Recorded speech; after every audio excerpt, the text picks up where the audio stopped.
يابا شلونكم؟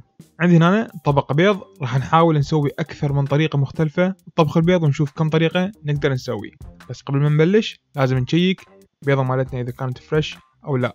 أول شي نقرأ التاريخ مالتها واللي هو لازم يكون مكتوب عليها. زين شاهين إذا ما كان التاريخ مكتوب عليها شلون نعرف؟ باعوا شلون؟ راح نجيب دولكة بيها مي وراح نخلي بيها البيضة. إذا كانت البيضة مالتنا جديدة وفريش راح تغوص، تشوفون شلون مثل ما هاي البيضة مالتي غاصت. ولازم البيضة تكون مالتنا أفقية، يعني متمددة بهالشكل هذا، يعني هاي كلش فريش. أما إذا كانت واقفة عمودية بهالشكل هذا معناتها مو كلش فريش. أما إذا طافت معناتها البيضة مالتكم كلش قديمة. هسه راح نجيب صحن، نطلع البيضة اللي فحصناها قبل شوية، راح نمسحها كل زين من المي، وهسه راح نطقها بالصحن. ايش راح نشوف؟ البيضة تتكون من 3 أجزاء. أول شي عندنا هذا الصفار، ثاني شي عندنا هذا البياض الفيرم اللي يكون شوية قوي جلاتيني أكثر، وبعدين عندنا بياض ثاني واللي هو كلش خفيف وسائل. كل ما قدمت البيضة كل ما البياض السائل مالتنا يزيد، لأن البياض الجلاتيني مالتنا راح يبدي يتفكك ويصير عندنا بياض سائل. هسه خلينا نبلش بالطبخ. أول شي راح نحتاج طاوة من هاي المتلزق تكون عندنا بيها هاي النون ستيك، كلش مهمة حتى تسهل علينا عملية الطبخ وما نستعمل زيت هواية.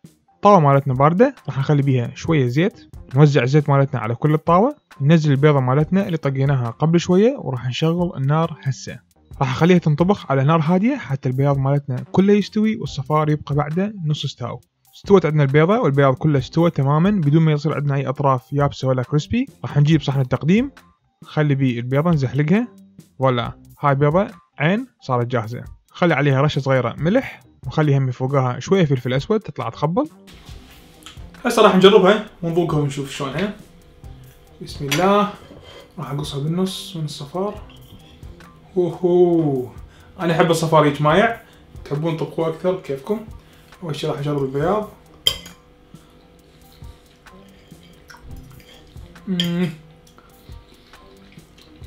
تدرون شنو؟ طيب وما بي هذا الكريسبي، كلش هيك سوفت. خلينا نجرب الصفار. هاي البيضة بيرفكت، الصبح واحد ياكلها تخبل. الطريقة الثانية اللي راح نسويها للي ما يحبون الزلال يصير على صفار البيض، شوية زيت بالطاوة، الطاوة مالتنا تكون شوية حارة، نوزع الزيت بكل الطاوة، وراح نطق البيضة مالتنا مباشرة بالطاوة. تشوفون ايش قد حارة الطاوة حتى يطلع عندنا شنو الأطراف كريسبي. بسرعة نخليها رشة زينة ملح ورشة زينة فلفل أسود. بدت الأطراف تستوي وبدت عندنا تقسب، راح نجيب قلابة البيض ونقلبها قلبة واحدة وما نحركها، نخليها إلى أن تستوي عندنا من الجهة الثانية، تطلع عندنا بيضة مقسبة الوجهين، يعني باختصار فول كريسبي. راح نجيب صحن التقديم وراح نزحلق بيه البيضة اللي سويناها قبل شوية. هاي البيضة مالتنا صارت جاهزة، بالانجليزي يسموها اوفر ميديوم، يعني الصفار مالتنا نص استاو، مو كلش سوفت ولا كلش جاف، مستوية من فوق ومن جوا. البيضة المقلية والمقلوبة، اللي ما يحب هذا الغشاء اللي يصير فوق البياض فوق الصفار يقدر يسوي هاي الطريقة، تطلع تخبل وعندنا الاطراف كريسبي لان الطاوة مالتنا كانت حارة. راح نقصها بالنص. هو اهم شي صفار مايع، اللي ما يحب الصفار مايع يقدر يسويها اكثر.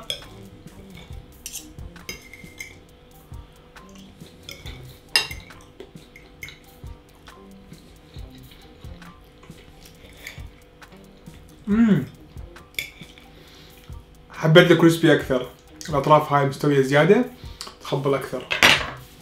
طيبة هاي. هسه راح نجهز الطريقة الثالثة. اول شي راح امسح كل الزيت من الطاوة لان مريد الزيت. خلي الطاوة على النار شوية تحمى، وراح نخلي بيها شوية زبدة. راح نخلي الزبدة مالتنا تذوب تماما ويصير عندنا مثل الفوم هيك فقاعات صغيرة مثل ما تشوفون. تمام كلش حلو.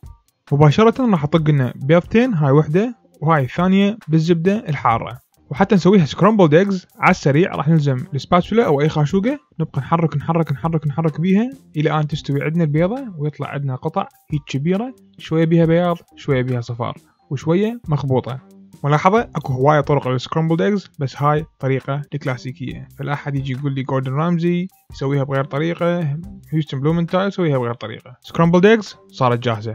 نجيب صحن التقديم ونخلي بيها البيض اللي سويناه قبل شوية، واكيد بننسى لازم نخلي لها رشه زينه ملح وبس بدون فلفل. ليش ما ادري.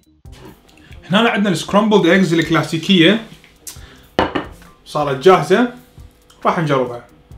طبعا اكو اكثر من طريقه للسكرامبلد ايجز، بس هاي الكلاسيكيه الاساسيه.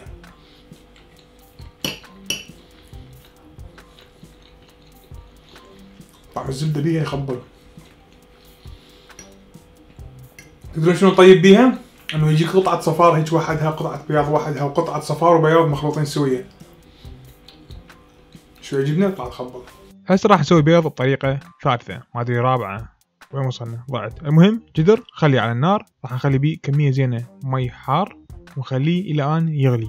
رشة زينة ملح نخليها بالمي حتى شنو نرفع من درجة غليان المي ونصير كلش عندنا حار. راح اخلي بيهم 3 بيضات بنفس الوقت. ملاحظة البيض هذا مالتنا اذا كان بالثلاجة لازم نغسله بمي دافي وبعدين نخليه حتى ما ينفطر عندنا، حار وبارد تمدد ينكسرون. ننزلهم وعلى كيف شوية شوية. وانا هنا مجهز التليفون مالتي على 3 توقيت.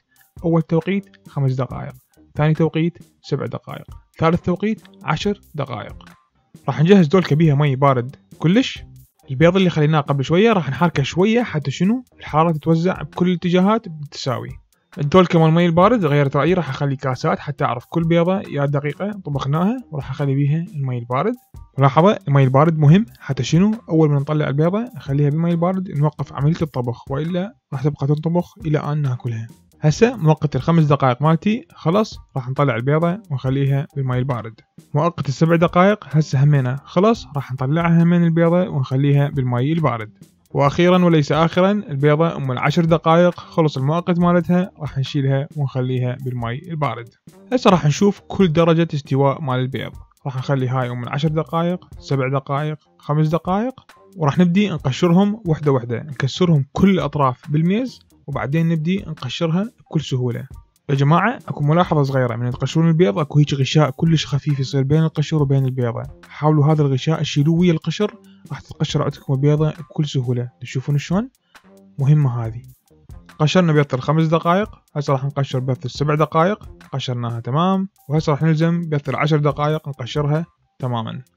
راح نجيب صحن التقديم وراح نخلي البيضات بيهم 1 2 3. هسه وقت الاختبار، راح نقص البيضة ام ال10 دقائق ونشوف من جوا شلونها. ولا ايباه بقى شلونها. طبعا الصفار مالتها مستوي تماما من الخارج الى الداخل، اكو ناس يحبوا بهالطريقة هذه. تشوفون شلونها. وهسه راح نقص البيضة ام ال7 دقائق نشوف من جوا شلونها. اوه بيرفكت. تدرون شنو؟ الصفار مو كله مستوي تماما، الجهة الخارجية مستوية، الوسط هيك بعده كريمي وعبالك مربى او زبدة. وهسه وقت نقص البيضة ام ال5 دقائق. هاي تشوفون شلونها؟ الصفار كله مايع، انا احبها بهالطريقة هذه، كلش احبها بهالشكل هذا. الصفار كله مايع والبياض 100% مستوي. تخبل بيرفكت. هسه عندنا البيض المسلوق باختلاف الدقائق مالته، 5 دقائق، 7 دقائق، 10 دقائق. ما بي ملح، راح احط عليه ملح شوية. من وين نبلش؟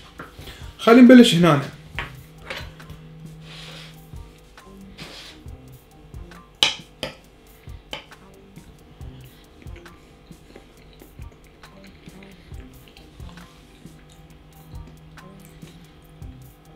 تدرون شنو؟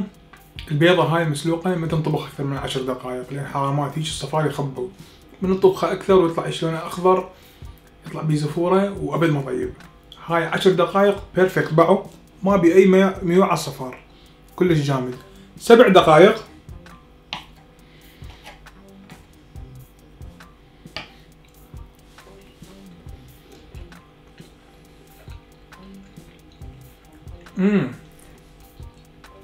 الصفار شوي شلون مربى، عبالك مربى شوية بميوعة مو كلش هواية. طيب والله هاي باللفة ويا شوي زبدة وترتيبات. هسه نجي على طريقة رقم 5 قصد 5 دقائق. هو الصفار كلش مايع.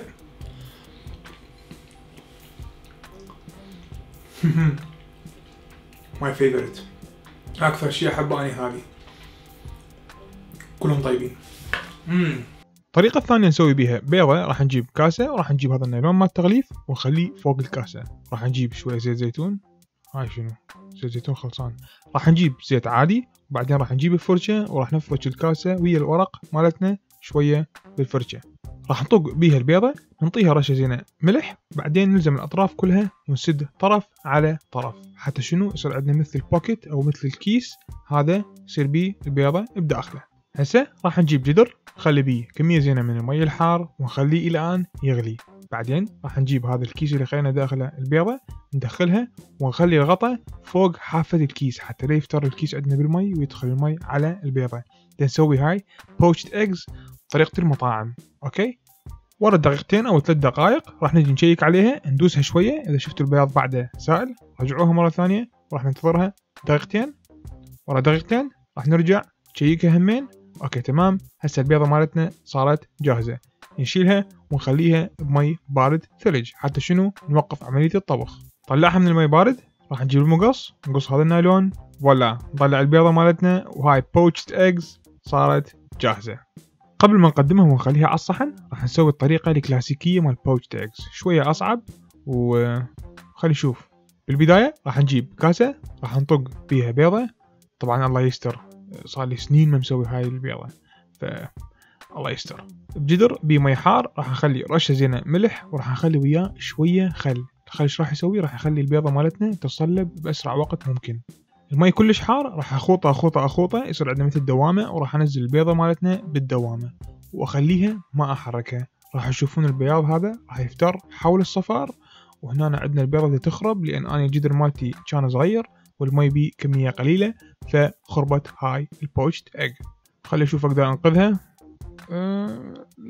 تشريب صارت، وهنا لاصت بدأ عندنا المي يفور، واعتقد الامور الريحة هنا شوية ما طيبة، فراح نشيل هذا الجدر، راح نشيل من عند البيضة. فعشان صارت تعبانة كلش. الحمد لله ما حد شاف. يلا خلينا نسويها من جديد، ولا من شاف لا من درى. عرفتوا السالفة؟ جدر بيه مي حار راح نخلي بيه ملح وراح نخلي بيه همينة شوية خل. ليش؟ لأن البيضة حتى مالتها تصلب بأسرع وقت ممكن. هاي شنو هالجاب هنا؟ يلا نمشي منها. راح نجيب كاسة طق بيها البيضة مالتنا، وراح استحمل الايد مال الخاشوقة افور بيها المي بأسرع قوة عندي، يكون عندنا يصير دوامة عبالك غسالة مال هدوم. راح نجيب البيضة ونشيلها نخليها بنص الدوامة ونسكت وما نحرك اي شيء. لكن لا تلعب بيها، لا ما يخالف اذا هيك اوكي. بعد تشوفون شلون تصير البيضة. عندنا البياض بدأ يلف حول الصفار، وراح يصير عندنا هيك مثل الكيس يحمي البياض. حتى حكي ما دا اعرف احكي. المهم سووها هيك، والله ترى هاي شغلة تعبانة لا تسووها. بعد 3-4 دقائق بعد ما استوت البيضة راح نشيلها ونخليها بكاسة. هاي عندنا البوتشد ايج الكلاسيكية صارت جاهزة. نجيب صحن التقديم راح نخلي بيه بوتشد ايجز تشيز يصير نسميه هيك يلا ما يخالف. وراح نجيب نخلي دقيقة هاي البوتشد ايج الكلاسيكية والله فت شغلة. راح نجيب كلينكس وراح نخليها على الكلينكس حتى شنو نصفي المي مالتها، لان ما نريد مي مالتنا يصير على الصحن، وبعدين نشيلها ونخليها على الصحن. هاي بوتشد ايجز كلاسيكي وابو تشيز. صار وقت نجرب البوتشد ايجز. اول شي راح نقصهم من النايلون اللي سويناها بالنايلون. تقريبا باع قوامها شلونه مثل 7 دقائق، شوية الصفار من جوا مايع which is okay. راح ناكلها بيها ملح already.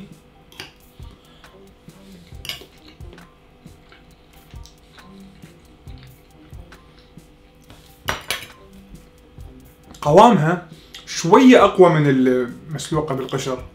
البياض مالته شوية عبالك جبنة أكثر مما هو بياض. زين نجرب هاي poached eggs بالمي.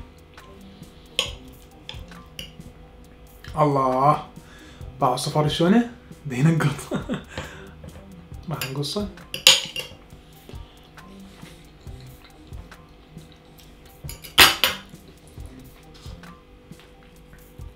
ما بيها ملح.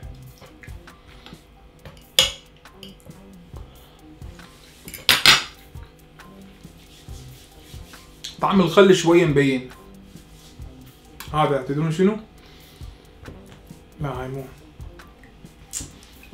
هسه راح نجيب هذا الجق وراح نطق بيه بيضتين حتى نسوي وحدة من أطيب البيضات اللي أني أحبها. رشة زينة ملح، خلي فوقها رشة زينة فلفل أسود، ونخلط نخلط نخلط نخلط نخلط نخلط إلى أن يصير عندنا شلل نصفي باليد. وراح نشوف بعدها إنه البياض مالتنا اتفكك ونخلط ويا الصفار كل زين وما عندنا أي تكتلات. طاوة خليها على الطباخ وراح نخلي بيها كمية زينة زبدة. راح نذوب الزبدة مالتنا كل زين صار عندنا مثل فوم هيج فقاعات. وهسه راح نسوي الأومليت الكلاسيكي. مباشرة نخلي بالطاوة الحارة البيض مالتنا. بعدها ايش راح نسوي بالسباتولا او شي ما يجلخ الطاوة. راح نجيب الأطراف ونخليها بالنص حتى ينزل عندنا السائل الباقي على جهة الطاوة وينطبخ. طبعا بقى عندنا هذا السائل فوق عادي، خلوها هيك على نار هادية هسه إلى أن تستوي عندنا وهذا الصفار كله يصير عندنا جامد. قبل ما تستوي عندنا البيضة تماما راح نجيب عندنا هنا جبن تشيدر أو أي جبن أنتم تحبوه نقدر نخليه داخل الأومليت. شنو هاي مصرف هاي شغلة دقيقة، خلي أجيب الشغلة الثانية. أوكي هسه راح أبدي أبرشها هسه تمام، هذا الشغلة عدل. هسه راح نقلبها من الجهة اليمنى بعدين نقلبها من الجهة اليسرى ونطبق البيض على بعضه يصير عندنا مثل اللفة. لازم هنا نصيرون شوية أبطال ونلزم الطاوة نقلبها هالقلبة هذه حتى شنو يصير عندنا الشكل الفوق توب يخبل. هسه راح نجيب صحن التقديم ننزل بيه الأومليت مالتنا الكلاسيكية. طبعا نقدر نخلي بيها أي حشوة أنتم تحبوها بس أنا خليت بس جبن، باقي الإبداع عليكم. وراح أبرش فوقها همنا شوية جبن، وهاي الأومليت الكلاسيكية صارت جاهزة. الأومليت الكلاسيكية ويا الجبنة هاها. وأخيرا بسم الله راح نقصها بالنص، باعوا الجبن جوا توب. ناخذ شوي من عندها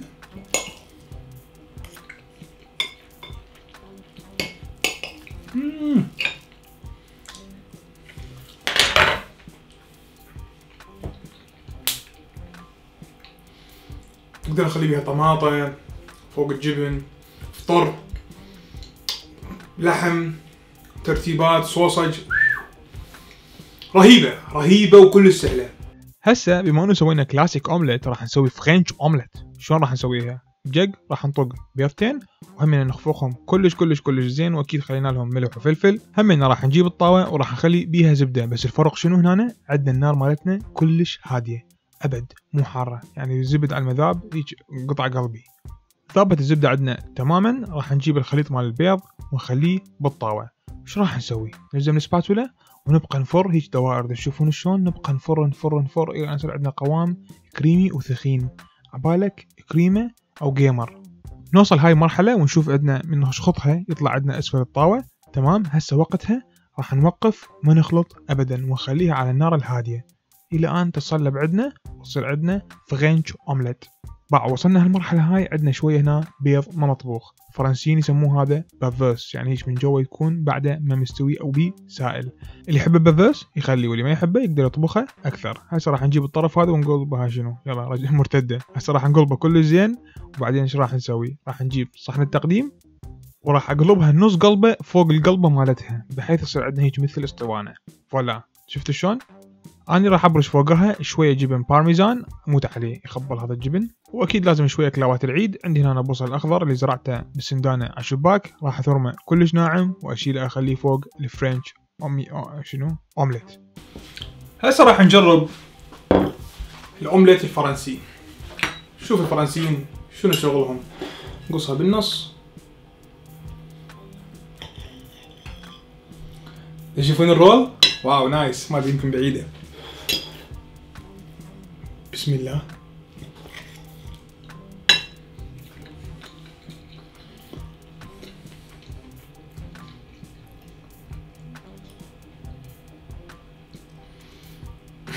كلش سوفت، عبالك واحد ياكل غيمة. كلش طيبة والملح هيك داخلها وهاي. بس هاي بدنا 10 من عندها يلا نشبع. طيبة والله هاي يابا فرنسيين عاشتكم. ها شوية بافاس من جوا يعني بعد بيها شوية صفار. تحبوه مستوي أكثر خلوه بالطاوة بعد.